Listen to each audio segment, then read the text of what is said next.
After a quiet winter, Occupy Wall Street is gearing up again for a summer of protest.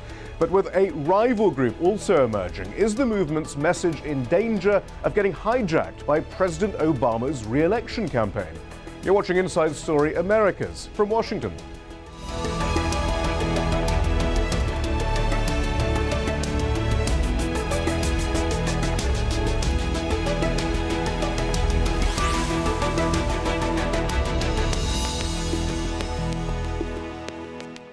Hello, I'm Shihab Ratansi. It's a movement that at its peak brought hundreds of thousands onto America's streets, united by a common anger at the excesses of the financial industry and dismay at government unwillingness to rein it in. Now, Occupy Wall Street is back. 4 months after they were evicted from bases across the country, protesters are emerging once more to camp out in New York's financial hub. There's also a day of mass protest and a general strike planned for May the 1st. The renewed demonstrations will undoubtedly be accompanied by renewed questions about the movement itself. Some say it's too unfocused in its objectives. A rival group has emerged called the 99% Spring, which says it wants to train protesters for a campaign of peaceful protest. Critics have denounced that group as a Democratic Party attempt merely to galvanize support for President Barack Obama's re-election campaign. Nonetheless, some former Occupy protesters are now advocating change from within government itself. One of them is Waleed Hakim. He's running for a seat in the South Carolina state legislature. I asked him earlier why he was running. I didn't intend to run initially until I went to a Democratic convention. And we talked about how in the state of South Carolina there were 60 state house elections that went unopposed. And that is not democracy in action. So after a few days of contemplating, I decided that I would go ahead and run for office in the great state of South Carolina. Lexington County, House Seat 88. So you understand, though, that there are many who are part of Occupy who said that the whole of the current American political system isn't a way to run democracy, that you can't challenge the legitimacy of the system by becoming part of it. I disagree. I believe the way to change the system is to change it from within as well as on the exterior. We need to bring this to all fronts, not just on the outside with our demonstrations and our encampments and occupying from the outside and our being the people's lobby. We, as Americans, need to occupy the legislative body. We need to legislate commissions. We need to occupy boards and commissions. So, although I am part of the Occupy movement, I want everyone to also understand that I am not an Occupy candidate. I'm a candidate for the constituents in my district. I'm just carrying a lot that I learned from the Occupy movement with me. I realize that our system is broken and it needs to be fixed, but we need to fix it from all different points. How are you funding your campaign? Out. How are you funding your campaign? Well, I am not going to form any super PACs, no 501c4s, I can assure you of that. I'm asking for individual donors. I'm asking for money from people who are progressives and moderates who would like to see a positive change in the state of South Carolina. If they would like to see our education system fully funded, if they like to see term limitations enacted, those are the people that I'm looking to gain support from.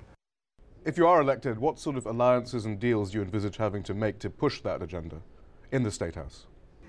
Well, I certainly don't want to continue what has been done in the past. I don't want to keep doing that. That has not been working.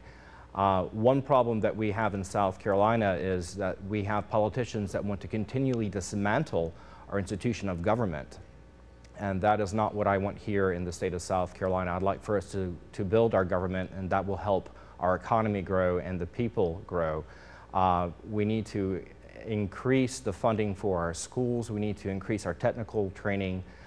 We need to remove the problems that we've seen in the state with backdoor deals. That's how government has been run here for too long, and it doesn't benefit the people of South Carolina as much as it does the people that are in charge of the state, the people that are running the corporations, and that has to end. And I hope that with my candidacy and with my being elected to office, that will end by bringing transparency, which is something that's been lacking for a very long time here in South Carolina and most forms of government in the United States. Do you support a general strike on May the 1st? I will be participating in the general strike on May the 1st. I encourage everyone that's non-emergency personnel to participate in the general strike on May the 1st. I believe that a strong message needs to be put out, and people aren't going to listen unless we bring the economy to a screeching stop for at least one day. So how is Occupy Wall Street developing? With me to discuss this in the studio is Nathan Schneider, a writer with The Nation and The New York Times, Karunga Gashusha, a former Wall Street analyst turned Occupy protester, and from Berkeley, California, Mike King, an East Bay activist from UC Santa Cruz. Mike King, then, what do we make of that, then? Suddenly we have Occupy-inspired candidates for local legislatures who are clearly fighting for the sort of things that the demonstrators and protesters of Occupy would advocate. Can that be consistent with the ideals of Occupy, though?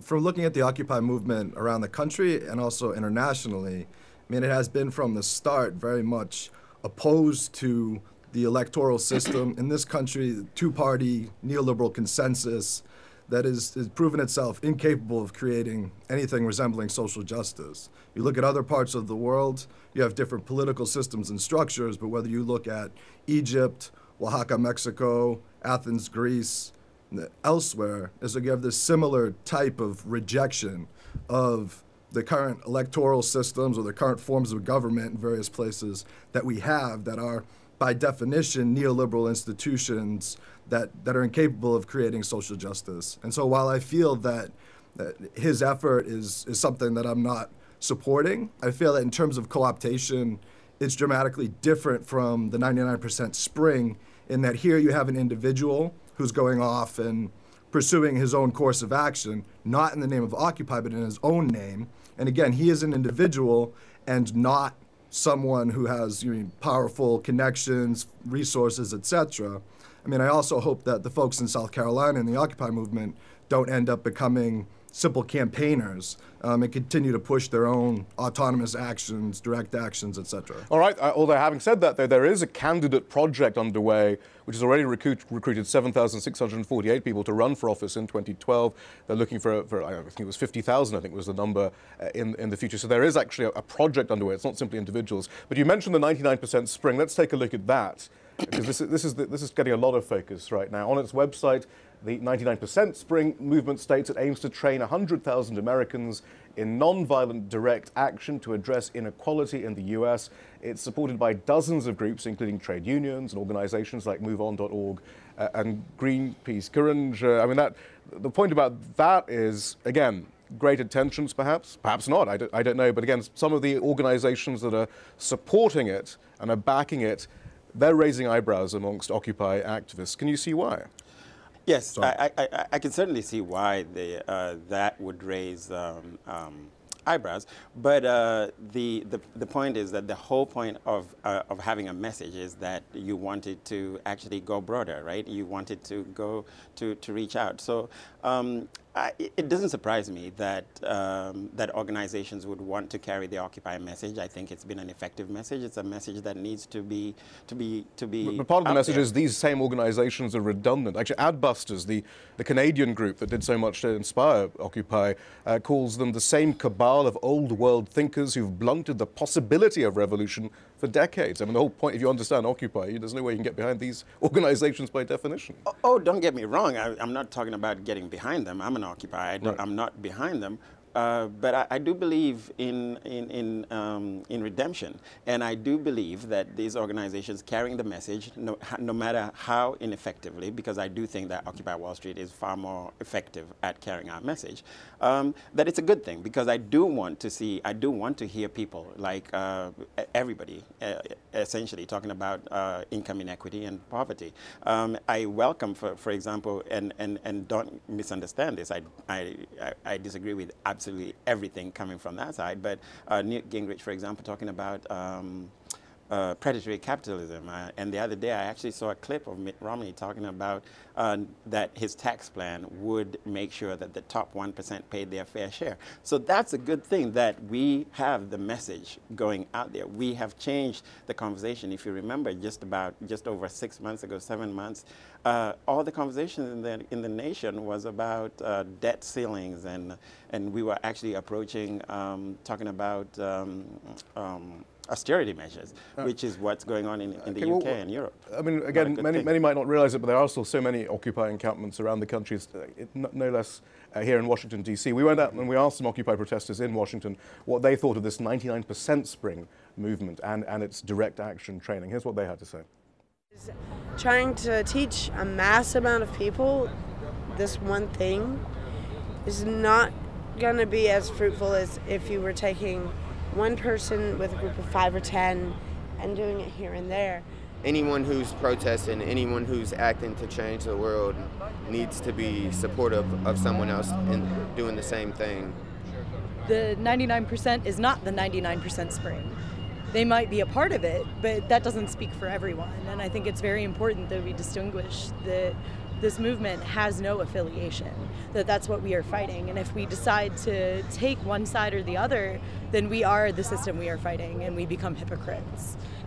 Nathan Schneider, there's been that tension then throughout of fighting for change, but trying to formulate a manner in which is both effective and true to the ideals of change. And I mean, can we credit 99% Spring as being part of the change in conversation, or by definition, does it not change the conversation? How do you see it? Well, if this is a real resistance movement and not simply a PR campaign, and by this I mean the movement itself, it's got to go beyond talking about message. It's got to go beyond changing the conversation. It has to disrupt power. It has to create structures that can challenge the structures of power that are currently in place. And co-option is always a two-way street, or it can be. I think this is a case of co-option. These are groups, many of whom are sympathetic to what the Occupy movement has done, and now they want to get in on the game. They're never going to be able to do it in a way that's as radical as the movement on their own, in a way that's as radical as the movement would like to be. Well, is it clear what direct action training actually means in their description? It varies. It varies all over the place. I mean, this is a very different. This is a diverse range of groups that are involved in a lot of different issues. Some of them have been quite radical in the past and have been engaged in a lot of radical resistance movements. On the other hand, others have focused much more on electoral activity. The challenge for the Occupy movement now is to figure out creative and effective ways of in turn co-opting this, of taking all of these people who are now starting to take baby steps into radicalism and fold them into the Occupy But Mike King, can the AFL-CIO by definition be radical? Can it really be seen as someone, as an expert in direct action, when it actually tends to frown on its own union members from taking direct action when they're on strike, or even if they're allowed to go on strike? Yes, I mean, I agree with that sentiment that co-option can go both ways. I mean, I feel like there's obviously a different power dynamic from these small groups of largely decentralized people within local occupies, and I mean, people like the AFL-CIO who have strong connections, PR people. They get time on the television when they want to talk, and we don't. And so in that sense, I mean, it can go both ways. But I mean, what I see in terms of how this sits within the ongoing counterinsurgency against the movement, and by that I mean a coordinated effort by police, politicians, the media, and other actors to discredit and divide the movement. Between good protesters and bad protesters, conspiracy? Yes. I mean, not that it's some sort of conspiracy, but this will get used within the broader discussion, within how people understand the Occupy movement, to say, oh, well, these tactics are acceptable, these other tactics are unacceptable. We've seen this in movement after movement. We've seen it in this movement as well. And so I feel like this will get used, whether it's intended as such or not. This will get used to define people that occupy bridges, occupy buildings, take illegal direct action, versus what they seem to be promoting, which is crashing stock meetings, the board of trustees meetings, things of that nature, sending tax bills to banks, symbolic actions that don't entail risk, and that aren't effective. And the media, politicians are gonna glom on to those type of tactics and frown upon us taking the Golden Gate Bridge on May 1st, for instance. And Chiranjit, I mean, and not only it's about tactics, but also it seems that the AFL-CIO and the Service Employees Union and these others are actually actively campaigning clearly for President Obama, and he and his Department of Homeland Security, for that matter, don't exactly have the best relationship with the Occupy protesters, do they? Doesn't that seem a little hollow? Doesn't it seem a bit odd? I really don't find it unusual at all. I mean, my whole point is that it doesn't surprise me that organizations would want to co-opt the Occupy movement and the Occupy message.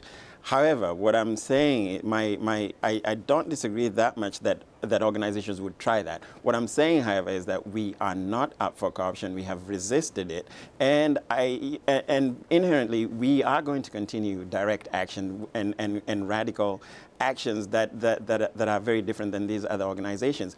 I still argue that it is a good thing that these other organizations that haven't been radical in the past, that haven't favored or even taught direct action, are doing it now, and they're using the language of Occupy, because essentially the reason we do direct action and the reason we do radical organizing is because we want to get the message of income inequity out there, and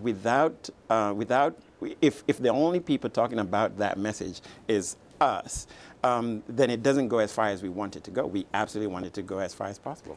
I think it's only a good thing for the movement if the movement's able to co-opt it. And to give an example, let's look at how Mayday is unfolding in New York. This is a situation where the occupiers have painstakingly assembled a really historic coalition between community organizations, immigrants' rights groups, and unions to do a mass action together. None of those groups, or especially that coalition together, is endorsing a general strike. Yet Occupy is calling for this radical So you're co-opting the power-shifting. co-opters, as your article recently suggested. This is an example of that, where these established organizations are they're getting involved in that day the way they can, legally, the way they're comfortable with, and then the occupiers are pushing it, and the occupiers are going to be able to take advantage of the numbers that the unions turn out. So this is, so to speak, a diversity of tactics routine. Different organizations can do different things, and as long as the movement is pushing and is insisting on changes in structure and on challenging power, then I think the more structures, the more organizations, the more email lists that can get co-opted, the better. Mike King, could that work? I mean, isn't that more healthy than some, I think Danny Schechter, the progressive journalist, was worrying that the worst case scenario is there's some kind of Chinese cultural revolution witch hunt against counter-revolutionaries who are advocating perhaps more or less radical methods of change and activism and so forth. Is there a way that everyone can just get along and somehow actually perhaps the real activists, the core of Occupy, can actually even make this work in their favor? I mean, it depends on the terms of debate and on mutual respect. I mean, I feel like there also needs to be drawn a distinction between international unions and local leadership and rank and file. And so I've been working with local presidents of unions, with rank and file, with folks from nonprofits. We've been working together well. And there's a large difference often between things on the ground locally and, say, national, international unions that have a much more conservative approach. So, for instance, in the lead up to a Longview action that we were going to do in the Northwest, basically the international just attacked us, but we were working directly with rank and file workers. And so, like, forcing those contradictions, heightening those contradictions, is something that's definitely worth doing. But in the context of the 99% campaign and in the context of these larger, more powerful actors, it's really hard to have a good working relationship when the relationship has been started with, I mean, somebody from Move On, the campaign director, coming out and saying very clearly that Occupy is dead. I was just about to say, delegitimating and ignoring the work we're doing, and then offering, I mean, this kind of mealy-mouth alternative. I feel like that is something that needs to be pushed back against, while also saying we want to work with workers, we want to work with folks from nonprofits that want to do the type of work. It was an article in The Nation magazine, Occupy is dead, long live Occupy, and it basically seemed to suggest, that was great up to a point, now the real work must be done. Actually, let's just remind ourselves about Occupy and where it is now. The Occupy movement clearly tapped into a sense of discontent at the global economic situation. There were many similar demonstrations across the world that preceded it, but the first protest here in the US under the Occupy banner took place in New York on September the 17th, 2011. By October, the movement had spread across the US with protests across the country, notably here in Washington, D.C., Oakland, California, Cleveland, Ohio. At the same time, Occupy protests went global. By mid-October, protests taking place in hundreds of cities around the world.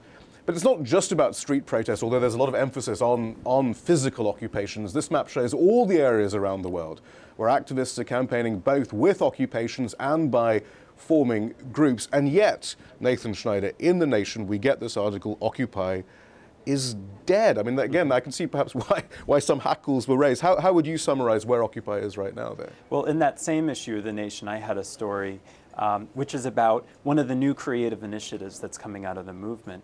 In New York, it's called Plus Brigades, though the name is kind of slipping. It's an effort that really was inspired by the protest movement in Chile right now to infuse the movement with creativity and positivity. And now this is being practiced every day on Wall Street, or every week on Wall Street, excuse me, first.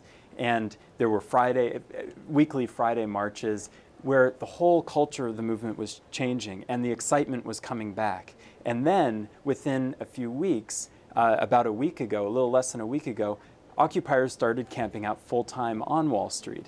This is the first time that they've done this, held a 24-hour occupation on Wall Street. So in some ways, this movement is getting back to its roots, is focusing even more than it has before, focusing on the issues. They're talking about trying to bring down Bank of America, force it to be broken up rather than to take another taxpayer subsidy. They're talking about expanding the efforts to resist foreclosure of homes. They're talking about resisting student debt. There are a number of campaigns that are going on around the country, and I think this movement is anything but dead right now. Incredibly powerful networks of the most talented young activists in the country and around the world have been connecting and meeting each other and building and organizing, and I think there's a lot more to come. Absolutely. I mean, there are reincarnations constantly. And to Mike's point, you know, what he was talking about, for example, with regard to the raging debate about diversity of tactics, these methods versus those methods, that has gone on forever. But Occupy Wall Street, and I think it is credit to Occupy Wall Street that the movement has resisted cooptation. But I argue this is a discredit of these other organizations that they're attempting to co-opt it. They don't seem to get it. Well, this is nothing new. I mean, you know, we see the Tea Party was totally co-opted by the Republican Party, for example, and see what you know what happened to that. But we, Occupy Wall Street, are going to continue to be diverse and creative in our tactics. And Occupy is Dead was the name of that. Was the title of that article rather. That doesn't seem like it's a terribly inclusive modus operandi from these other organizations. They don't seem to really necessarily be wanting to work with Occupy in any. I mean, you know, they say it's time to no pun intended, to move on from Occupy days. I mean, I mean, you can see why perhaps there's a lack of trust here. There is a lack of trust. There's no question about it. I'm saying, though, that doesn't worry me because I think that we have stayed ahead of the game. We have stayed ahead of these other organizations. And the reason that Occupy Wall Street came about is because we were tired of sort of waiting around. I mean, many of us have been involved in some of these organizations. And we have Waiting around for what? Waiting around for the things that we pushed for the progressive changes. But how would you, so again, but that's the point there. It's that fundamental philosophy that perhaps, I mean, there's that fundamental cognitive disconnect, perhaps. I mean, when you say waiting around, how do you think you're going to achieve this change, though? Through what mechanism? What structures? Well, in the past, I mean, for example, myself, the extent of my activism was left-wing organizations and you know, the likes of Move On and DFA, and blogging online on progressive sites. But come Occupy Wall Street, and this radical direct action leads to the kind of coverage that we've never seen before and a total change of the conversation. 10 seconds, actually, Nathan. This is a common story. I think people were waiting for movement time. Right. Mike King, 10 seconds, final thought. I mean, how will this all play out, do you think, with all these different groups now? I mean, I feel like a strength and a weakness of this movement is the fact that it's open and it's a democratic movement, but I feel like the goal is to continue to keep standing and acting in such a way that people gravitate towards what works and what's radical. And I feel like that's going to happen in spite of these type of efforts. Mike King, thank you very much. Karunga, Gashusha, thank you too. Nathan Schneider, thanks a lot. Thank you. That's all from the team in Washington, D.C. Don't forget to follow us on Twitter and Facebook, where you can find more information about the program. And we want to hear from you. Tell us what stories you think we should be covering. Send your ideas directly to us at insidestory@aljazeera.net.